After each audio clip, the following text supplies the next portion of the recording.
Il y a une différence entre faire une recherche Google et faire une bonne recherche Google. On va voir dans cette vidéo plusieurs moyens de bien formuler une recherche et de trouver efficacement sa réponse.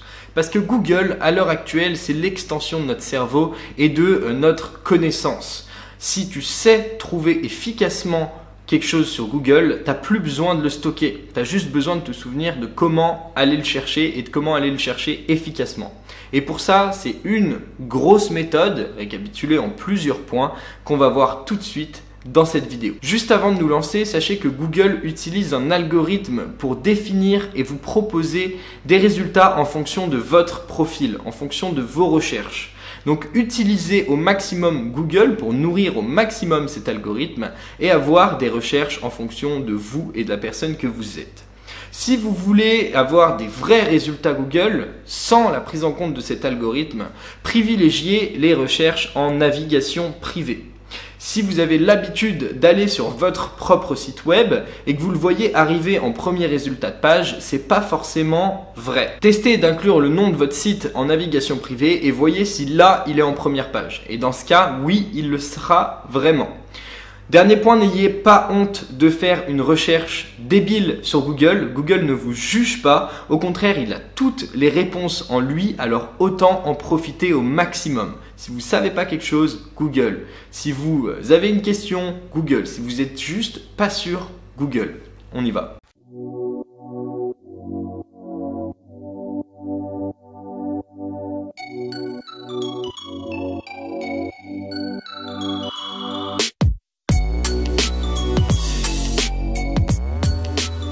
On va commencer par la recherche en anglais. Les trois quarts des outils qu'on utilise généralement sont des outils créés par des personnes anglophones sur une documentation anglophone et avec une communauté principalement anglophone, ou du moins si les gens ne sont pas anglophones, ils parlent anglais parce que c'est un langage universel.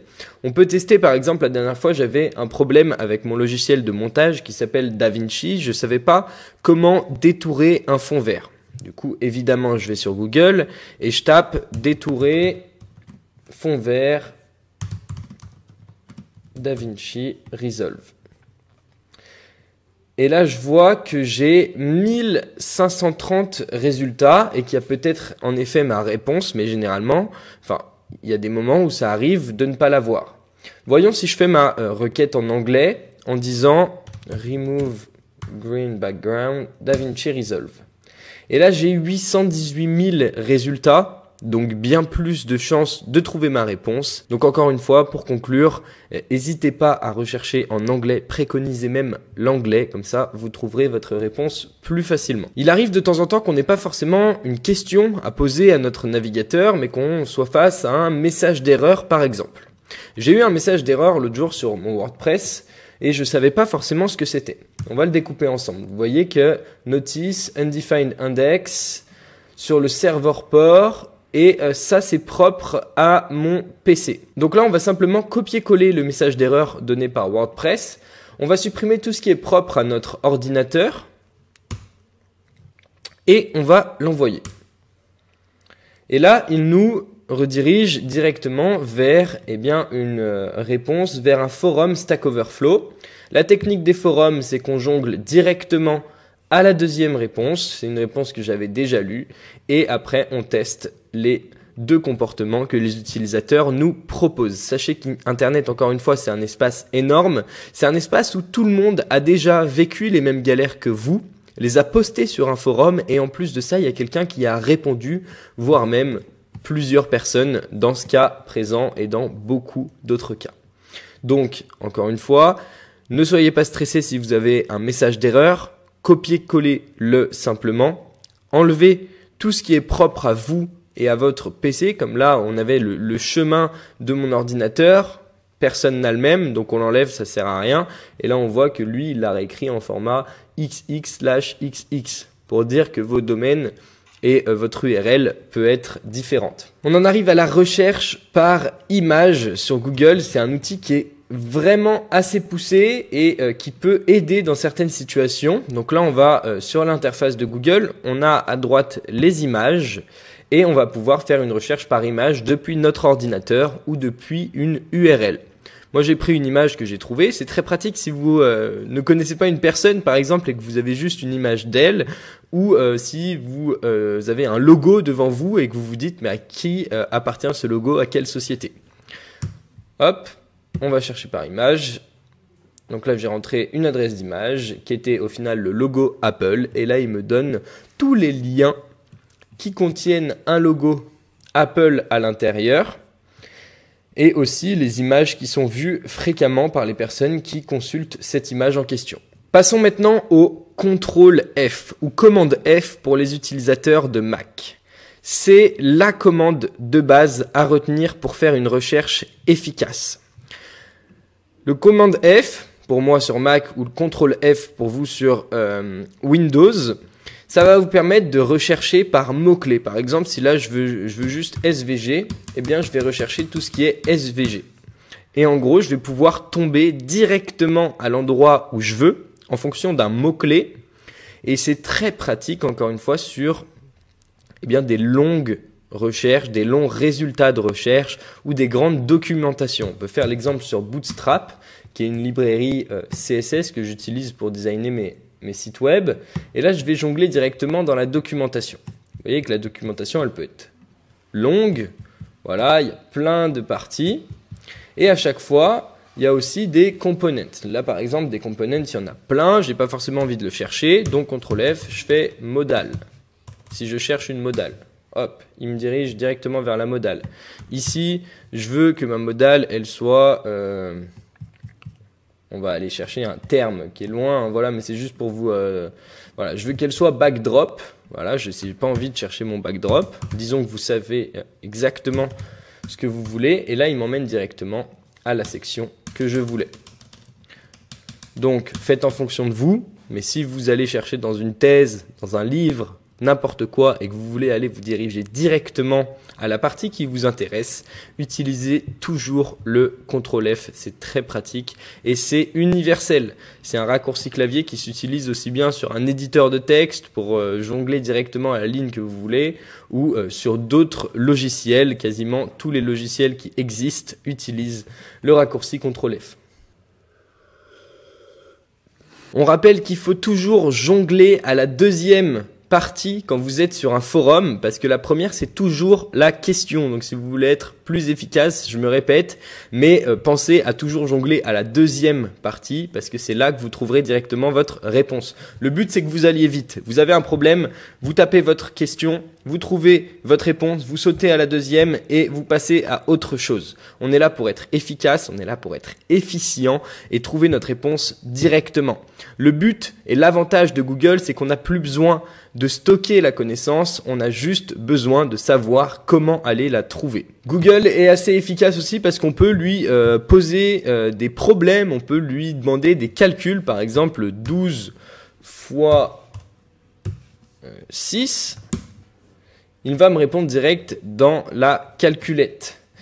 Si on veut météo à Malte, il me répond exactement pareil avec l'application météo. Si vous voulez aller faire des trucs plus compliqués, 123 fois 9 divisé par 3, voilà, j'ai exactement mon calcul qui est fait sans aucun problème. Donc pas besoin d'aller taper calculatrice. Bref, vous m'avez compris. Ça marche aussi pour les conversions, c'est-à-dire que je peux dire 12 € en dollars et il me donne directement l'unité de mesure. L'action Renault au CAC 40 et il me donne aussi l'état de l'action Renault au CAC 40 qui est assez catastrophique en ce moment. On va passer aux opérateurs et on finira cette vidéo sur les opérateurs un petit peu plus avancés, les critères de recherche plus avancés qu'on peut avoir sur Google. Tout d'abord, on a un opérateur sur la recherche exacte, c'est-à-dire qu'on peut taper la transmission de connaissances est un réel enjeu. Voilà, on va avoir plein de liens qui rappelle ces mots-clés, qui utilise ces mots-clés. Google, vous voyez que dans l'URL, met des plus à chaque fois. Donc, il va dire ce mot-clé, plus ce mot-clé, plus ce mot-clé. C'est pour ça que si vous faites une recherche aussi, eh bien, les de, les le sont pas forcément indispensables. Mais quand vous allez faire une recherche avec une expression exacte, par exemple, celle-ci. Donc là, la transmission de connaissances est un réel enjeu pour moi. J'en fais une affaire personnelle en fondant ma propre marque. Entourez-la de quotes, donc de double quotes. C'est ce que vos profs utilisent ou utilisaient quand vous étiez à l'école pour voir si vous aviez copié-collé du texte. Parce que là, il va aller chercher sur Internet le lien du site qui contient exactement cette phrase lettre pour lettre. On va mettre entrée. Et là, vous voyez qu'on tombe sur mon site avec cette phrase qui a été appelée, eh bien, dans la partie après de ma présentation. Vous avez d'autres opérateurs. Par exemple, je tape apprendre le HTML, CSS. Vous voyez que je vais avoir plein de liens pour apprendre le HTML, CSS, mais si j'ai pas envie de voir apparaître Open Classroom, eh bien, je vais faire un moins Open Classrooms et du coup, tous les liens liés à Open Classroom disparaîtront. Je peux faire aussi un moins Pierre Giraud, que je ne connais pas, mais que je devrais. Et du coup, j'ai ni Pierre Giraud, ni Open Classroom qui apparaissent dans mes résultats de recherche. C'est pas une exclusion ou une opération que j'utilise beaucoup, mais bon, ça peut servir, on ne sait jamais. Vous avez le entre ça et ça, between avec les deux points. Par exemple, je recherche une Audi A3 entre 2000 et 4000 euros. Ici et là. Et je vais avoir que des Audi A3 entre 2000 et 4000 euros, sauf celle-ci, ce qui est bizarre. Parce qu'il y avait écrit 2000 quelque part. Vous voyez.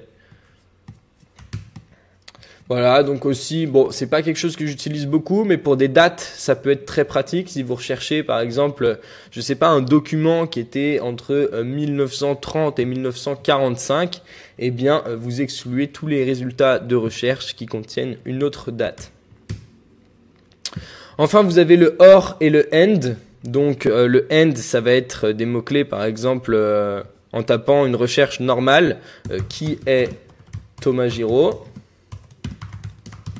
Donc là, ça va être qui plus est plus Thomas Giraud. Et on aura des résultats de recherche liés à ça. Mais on peut dire qui est Thomas or Giraud. Donc on va me dire qui est Thomas. Et plus tard dans les recherches, on me dira qui est Giraud. Mais il n'y aura pas de Thomas Giraud dans les résultats.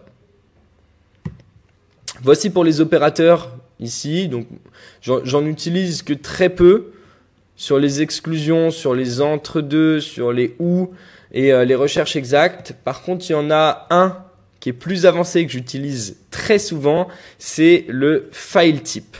Par exemple, je cherche une présentation design, mais je ne veux que des PowerPoint. Donc là, je vais dire file type .ppt.